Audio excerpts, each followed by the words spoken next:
Well, I mean, I think I learned that buying and selling a football club is a bizarre process, but actually I'd already learned that at Liverpool. This one just reinforced it, I think it's fair to say.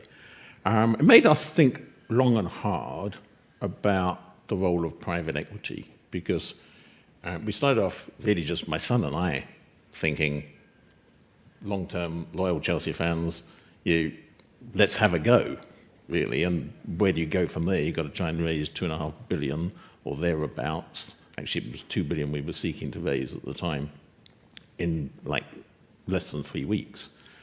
And in trying to do that, we raised some with the help of Michael Klein as an American financier.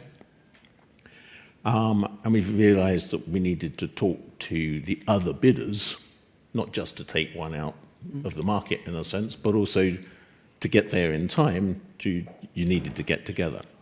So who would be the right party to talk with? And that made us think about the whole private equity piece.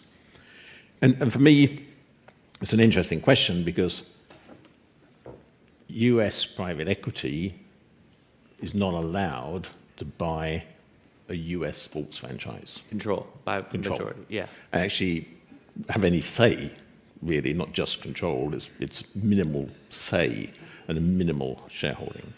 And yet they can come over here and buy European. And are the Americans right? Are we right? Are they the appropriate owners? And when you think about it, and this is, make it clear. And to distinguish, you don't mean individuals who became wealthy through private equity. You mean private equity funds such as Clearlake, which was part of the successful bid for Chelsea. We went in with Josh Harris and David Blitzer, who made their money out of private equity, but they've built up HBSE, Sports Entertainment Business, which is not private equity money, it's a proper individual sports business. And to make clear, this is not a specific comment about Clearlake as a private equity bidder. This is a philosophical view on private equity, but the model, which is really minimize the equity, maximize the leverage, either from the outset or by taking out dividends quickly and leveraging up, having a time frame which is directed by the vehicle as a standard operating procedure, so to speak, it doesn't look right. We were looking to do a fan-friendly bid, and a fan-friendly bid is an equity investment, and that's the opposite end of what private equity is. So in terms of looking at who would be a right partner and who would be a right investor, we didn't want to get involved with private equity at all. And that was one of the key issues for us. And we managed to get a bid together, and we managed to get a bid together from individuals, high net worth individuals. We specifically were trying to look for a multinational group consortium. And it's interesting, if you look at Premier League football, not just Premier League, it is the epitome of DEI in action. None of the fans care what race the player is, what religion the player is. I don't think, frankly, what sexual orientation the player is. If they are totally committed to the club, they're a hero. And if they're only half-hearted or appear only half-hearted, they're a villain. And it's nothing to do with anything else. Your fans around the world come from every race, from every religion.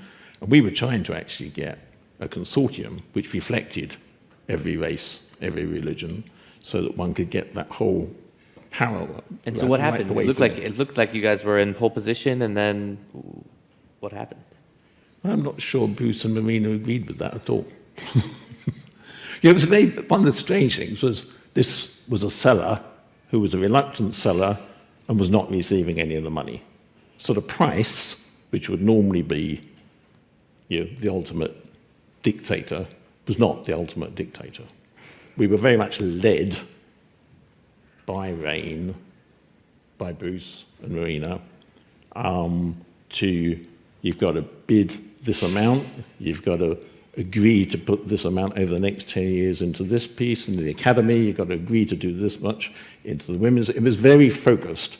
And frankly, it was Roman trying to say to the fans, I don't want to leave, but if I have to, I want to make sure that whoever takes over does what I would have done.